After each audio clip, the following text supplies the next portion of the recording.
Antes de mais, eu não esperava uma audiência tão presente, mas queria agradecer ao Sr. Presidente da Academia a honra que me é concedida em estar aqui, aos senhores almirantes que se dignaram a estar aqui presentes, aos senhores oficiais e a todos os académicos que estão aqui.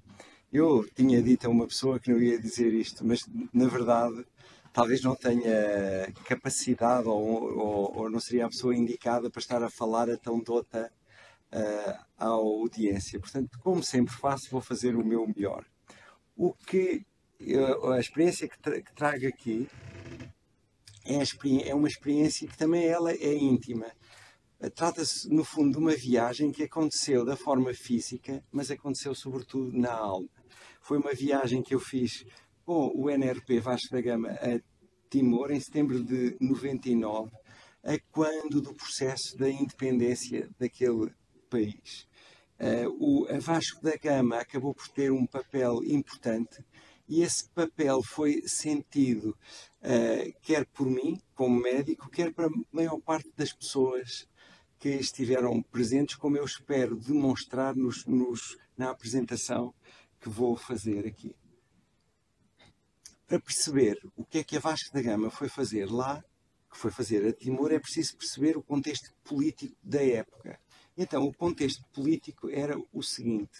No dia 28 de outubro de 1991, há um ataque à igreja de Motael, que é em Dili, com a morte de um resistente cujo nome é Sebastião Gomes. A sepultura dele, quando eu estive em Timor, era aquela.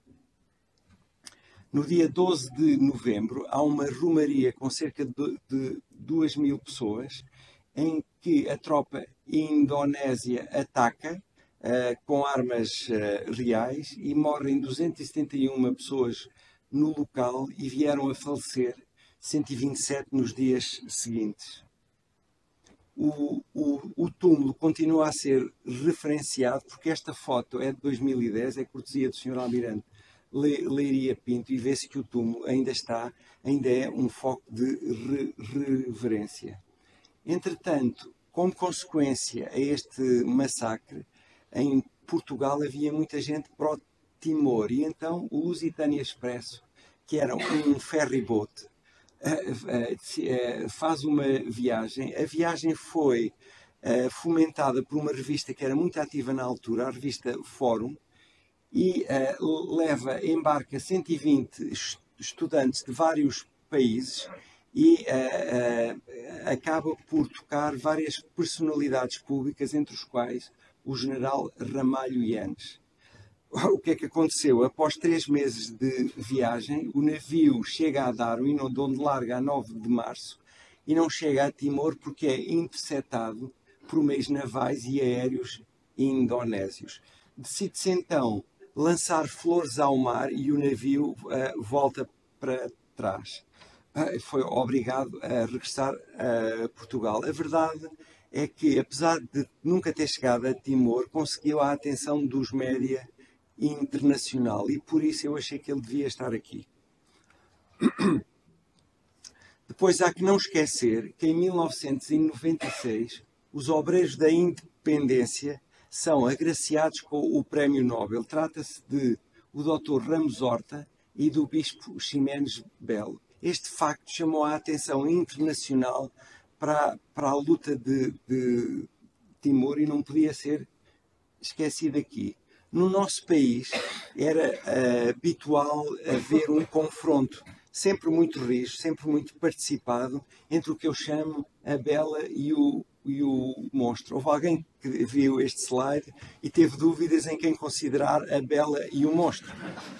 Mas eu tenho que vos dizer que a Bela, nessa altura, foi a embaixadora Ana Gomes e o embaixador Ali Alatas era um nome muito comum entre nós. Se as pessoas que estão aqui presentes se lembrarem, de certeza que conhecem este nome Ali Alatas. E acabou por a embaixadora Ana Gomes fazer prevalecer a razão de Timor e o seu trabalho foi importante para o que viria a seguir. E o que é que veio a seguir? O que veio a seguir é que, por pressão internacional, em agosto de 99, há um referendo. Há que ver que o ambiente em Timor já era muito agressivo, porque havia milícias legalizadas pelos indonésios, armadas, que eram muito agressivas. No entanto, e apesar disso, há 98% dos timorenses que vão votar, dos quais 78% preferiram a independência. Isto não caiu bem no poder que existia na altura. Isto são os aspectos que as milícias tinham. Este senhor aqui era muito conhecido, chama-se Eurico Guterres, e era um dos homens mais influentes. E acabou por tentar reverter pela violência o que tinha acontecido nas urnas. A pressão era tanta que os estrangeiros, quer sejam militares, quer não, acabaram por ter que sair em setembro.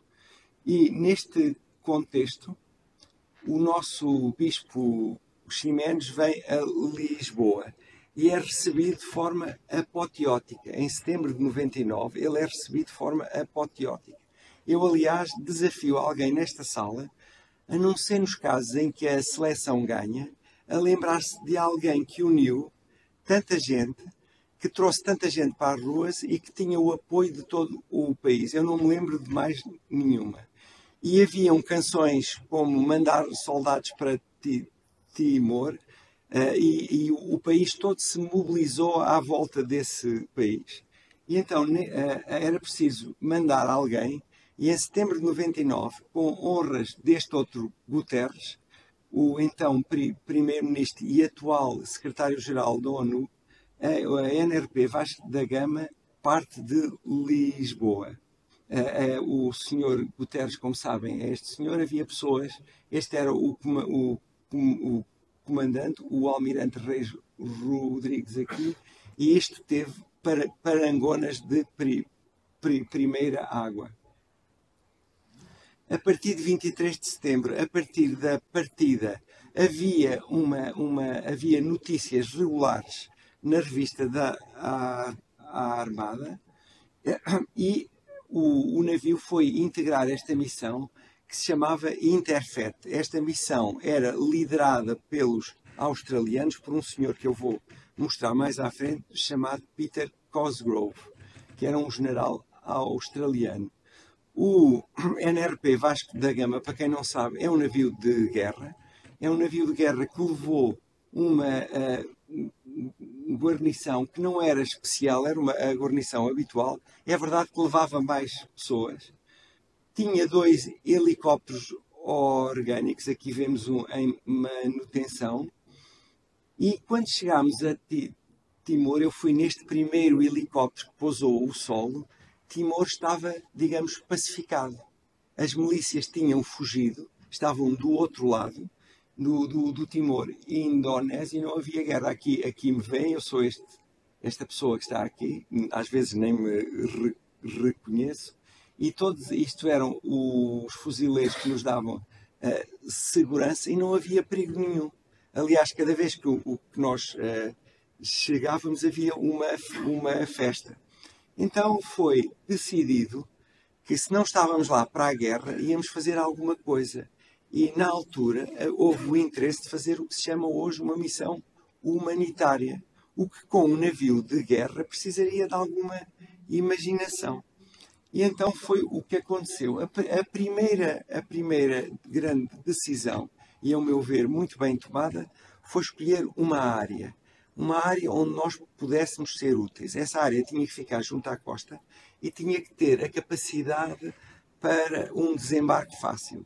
Esta foi a vila de Manatuto, que na altura tinha este aspecto. Ali está a praia, portanto as casas estavam arruinadas. Isto foi obra das tais milícias e havia muito por fazer. Foi então decidido arranjar um plano para dar apoio humanitário àquelas pessoas. E a finalidade está ali, a amarela, era prestar apoio humanitário em terra à população de Manatuto.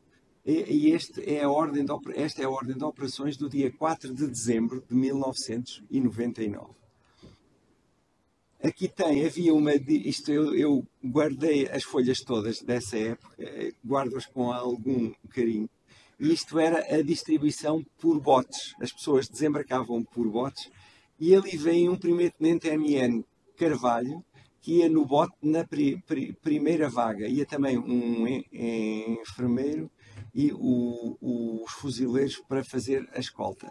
Há que dizer aqui que os fuzileiros passaram rapidamente do modo em que me escoltavam a mim para escoltar algumas enfermeiras que eram, como é que eu vou dizer isto, molecularmente mais bem organizadas do que eu.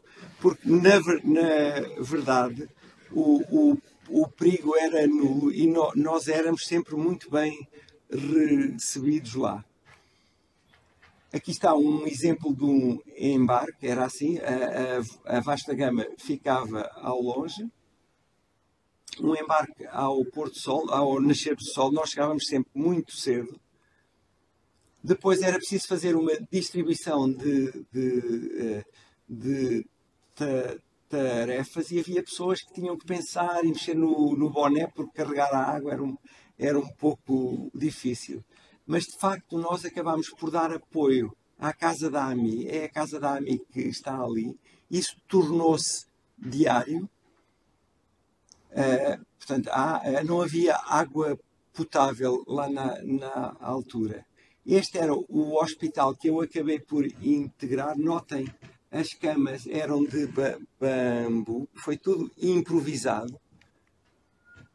Este era o staff do hospital, portanto, eu sou, com a camisa da AMI, este jovem que está ali, já não sou eu, o enfermeiro, um médico da AMI, duas enfermeiras, a dona Joana, que fazia a tradução para este médico, e a dona Maria de Menezes, que aliás me escreveu uma coisa que está aí, e que era filha de um sargento do exército português e filha de um timorense e falava um português absolutamente escorreito. Depois, o helicóptero passou a ser usado para levar os outros médicos para locais remotos e era sempre, como se vê aqui, com grande alegria que isso acontecia. Depois, sabem, o primeiro choque que quem faz medicina aqui tem quando chega a estes sítios é a patologia. E, por exemplo, esta jovem tinha, o que se vê ali, tinha do couro cabeludo, que é uma coisa que no nosso país é absolutamente rara. Este jovem, também nunca me vou esquecer dele, tinha tuberculose. E era fácil fazer o diagnóstico, porque aqueles sinais que eu conhecia dos livros e que nunca tinha visto lá eram claros. E acabou por falecer, muito jovem, porque tinha sido decidido para a ONU que não se punham medicamentos antituberculostáticos, porque havia o risco de criar resistências. E, portanto, o senhor acabou por já há de estar em bom lugar. O enfermeiro atendia pessoas no gabinete ao lado e depois passava-as para mim. Este outro jovem tinha uma doença muito comum aqui, mas só em pessoas idosas e em pessoas muito fragilizadas, que é a zona. Este aspecto que tem aqui. E uma zona extensa. Eu nunca mais vi zona igual a esta entre nós. E, portanto, havia pessoas que não tinham o que comer, que tinham que viver em condições de muito fraca habitabilidade e as condições higiênicas eram, digamos, as possíveis, não é?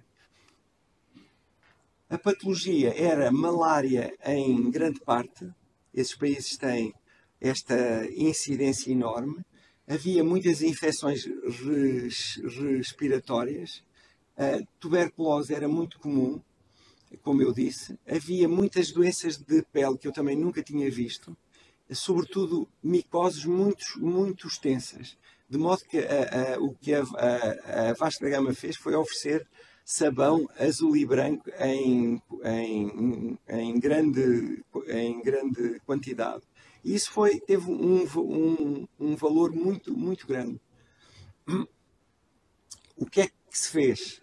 Fez-se o que era preciso, portanto, foi colaborar com o Hospital da AMI, fizemos um pouco de tudo e eu aprendi muito sobre doenças que nunca tinha visto. Eu gosto muito de fotos e reparem, este jovem que está aqui, chamava-se Sebastião, tinha visto os pais mortos e eu acho que esta foto apanhou o ar com que se fica quando a pessoa sofre uma tragédia dessas. Outra foto que eu gosto muito é esta foto. Eu tenho uma foto da frente e uma foto por detrás, mas eu acho que esta foto diz tudo.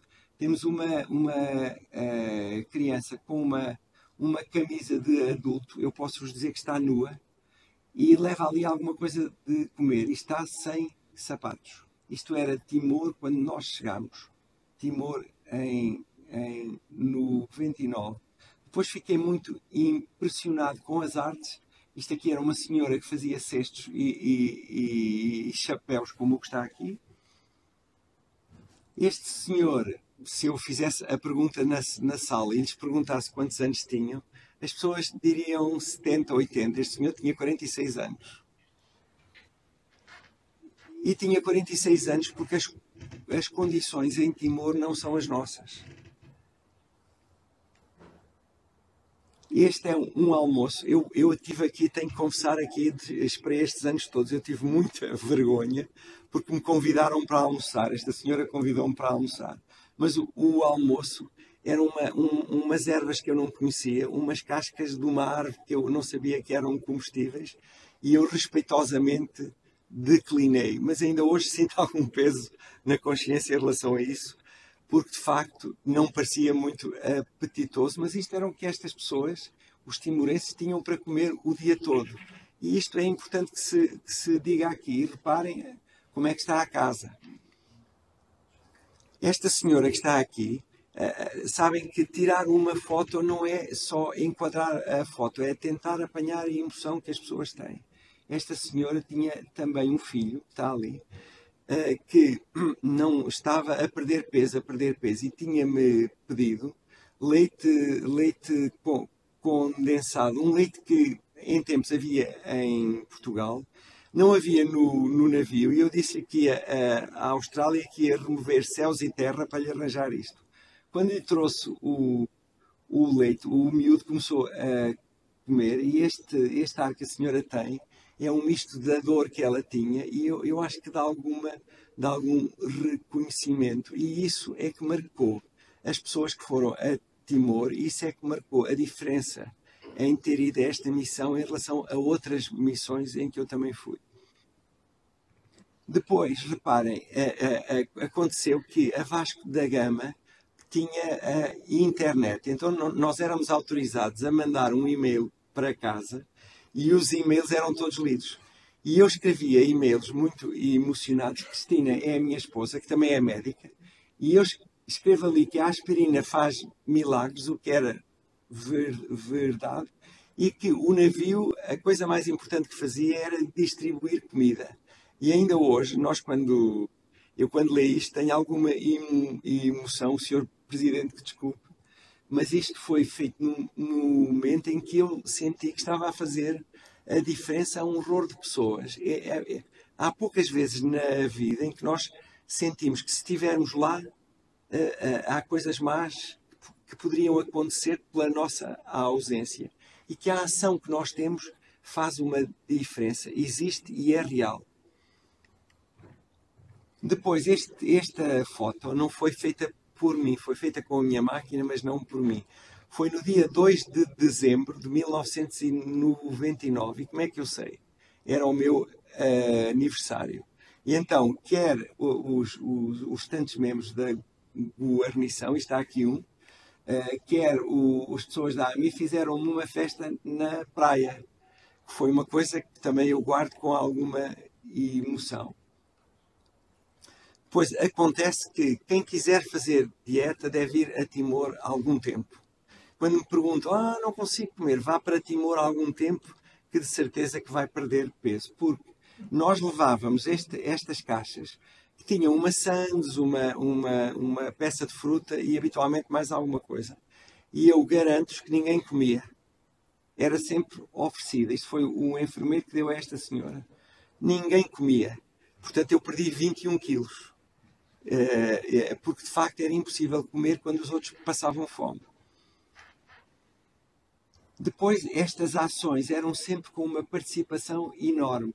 E o navio, com muito orgulho meu, empenhou-se em fazer isto de uma forma militar, de uma forma eficaz. E quem conhece, eu não vou a Timor há muito tempo, mas havia muitas crianças. Timor era feito de crianças. Depois aconteceu o Natal, e no Natal há um paraquedista, o recuperador deste helicóptero sobre uma... Isto foi feito do dia, a foto de 21 não é minha, mas marca o dia. Isto foi feito no dia 21 de dezembro de 2019. Foi tudo organizado pelo navio e as ruas estavam pejadas de pessoas. As pessoas faziam fila, todas tiveram uma prenda. Isto é a foto das pessoas que estiveram empenhadas, inclusive o Pai Natal que está ali. Depois houve uma missa. Nesta missa estava o Padre Amorim, que tinha ido lá, e eu juro-vos que o Padre Amorim chorou várias vezes. Quem foi à missa foram todos voluntários. Eu fui o fotógrafo e vi o Padre Amorim, nomeadamente aqui, muito emocionado. O Padre Amorim já não está entre nós, marcou uma geração como a minha. Depois houve aqui as praças artilheiras fizeram-lhe uma carta que ele responde ainda para Timor. Temos aqui na sala o Cabo Taborda, que eu conheço como o cirurgião capilar, porque as pessoas de fora não sabem, mas na Marinha não há ninguém barbeiro. Na Marinha há o cirurgião capilar e a pessoa, quando quer cortar o cabelo, tem que marcar a sua cirurgia. E reparem, isto são as pessoas na missa vestindo o seu melhor. E eu tirei esta foto a estas meninas porque eram das poucas que estavam calçadas. E achei que não era delicado estar a tirar as fotos às pessoas que não tinham sapatos.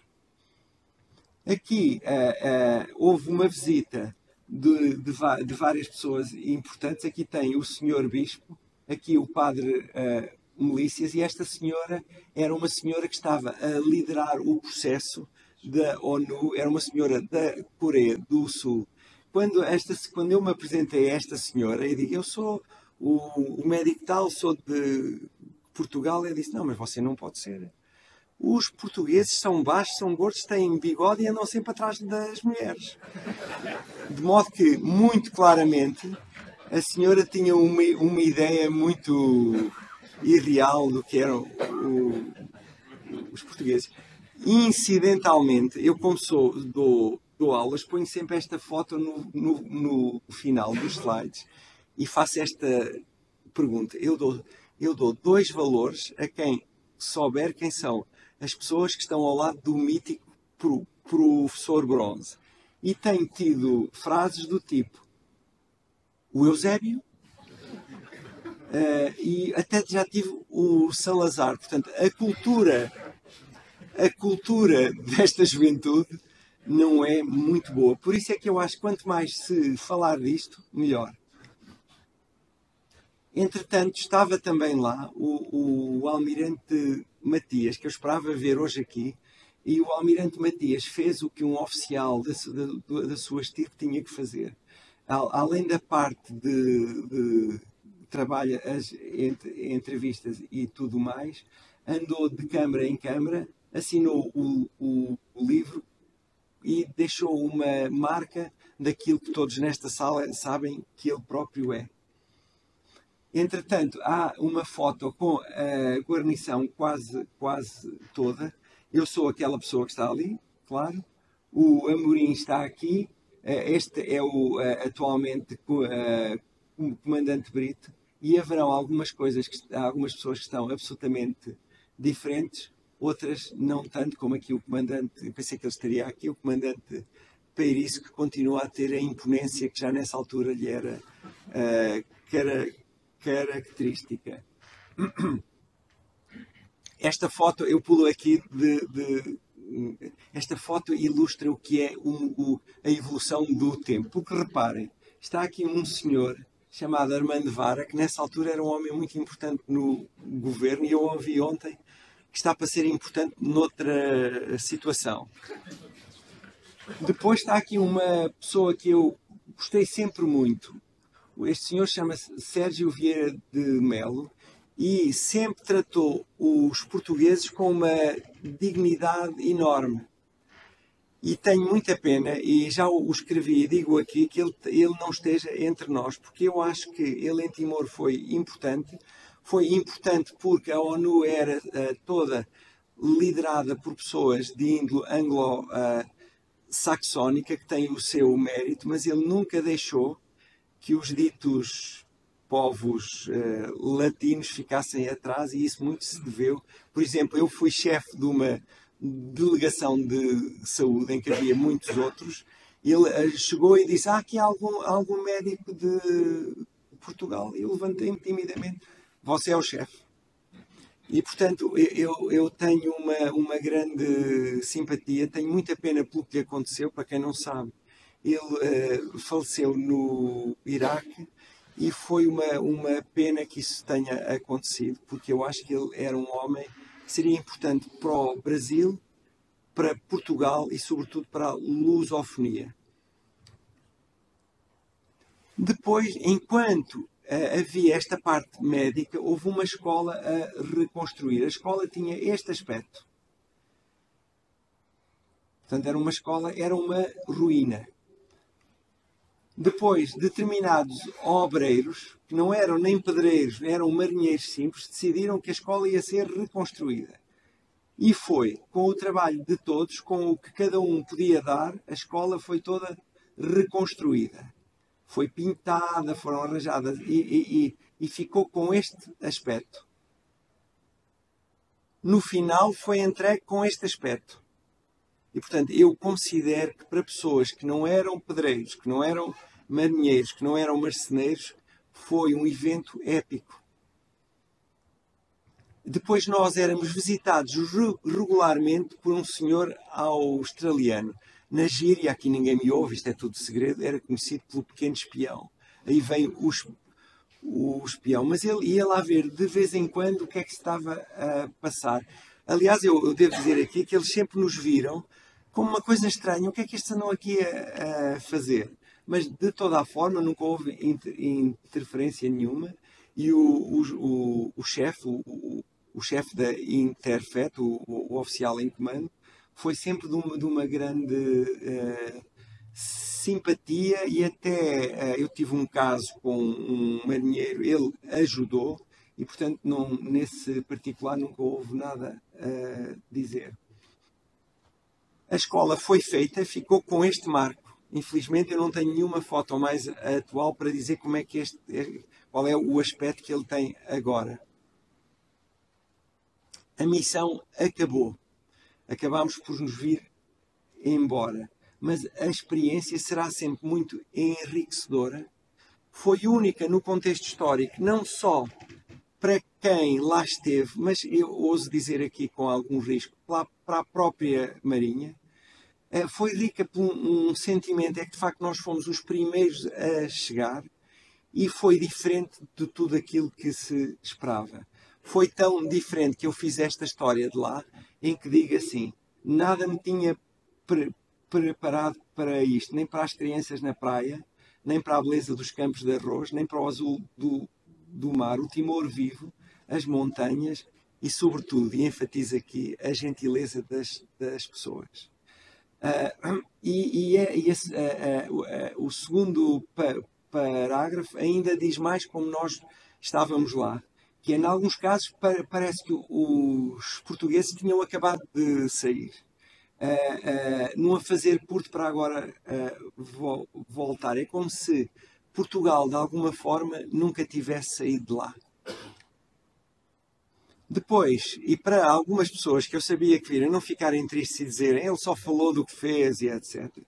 A seguir, houve outra missão com outro navio, o NRP Hermenegildo Capelo, que tomou para si próprio a reconstrução daquele hospital que está ali, o Hospital de Liquiçá.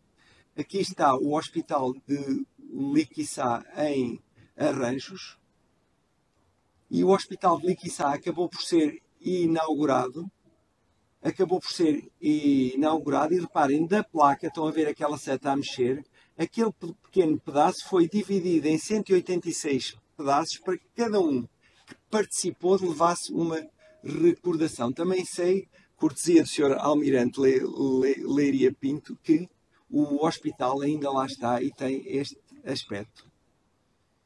Portanto, e já agora, estou mesmo a acabar, eu, como já disse hoje, tenho-me interessado sempre porque o que é que acontece a este país irmão. E passou por algumas coisas menos boas. No dia 11 de fevereiro, há uma tentativa de golpe de Estado em que o presidente, o Dr. Ramos Horta, é ferido a tiro. Xanana Guzmão escapa ileso, mas foge. Depois, estranhamente, aquele senhor Eurico Guterres acaba por ser ilibado pelo Tribunal o Supremo Tribunal Indonésio, portanto ninguém foi condenado por aquelas mortes todas. Aqui o temos. E eu acho, que me perdoam, que Timor ainda tem o seu lugar para ocupar. E acho, com alguma ousadia, que nós teremos sempre algum papel nesse papel que será o seu. Sobretudo, sabem, a saudade que eu tenho são das pessoas, porque eu digo isto aqui sem vergonha, nunca encontrei pessoas tão puras que eu tivesse tanto prazer em estar como as pessoas de Timor. Lamento aqui que entre nós e hoje aqui não esteja o comandante Almeida Gonçalves, falecido de uma doença grave muito cedo, mas não podia deixar aqui sem falar dele. Trouxe algumas coisas lá que estão aí expostas, entre as quais esta carta da Dona Isabel de Menezes, que está ao contrário. Eu é que devia agradecer tudo aquilo que ela fez por mim enquanto eu estive lá. E, portanto, Timor marcou a geração das pessoas que esteve lá, e Timor terá sempre um lugar no coração de quem lá esteve. Portanto, peço-vos a todos, como eu fiz nessa altura, aqui talvez tivesse um copito a mais, mas pronto. Peço-vos aqui, este brinde é a Timor. Está aqui o Amorim, que é uma pessoa que também vive sempre comigo.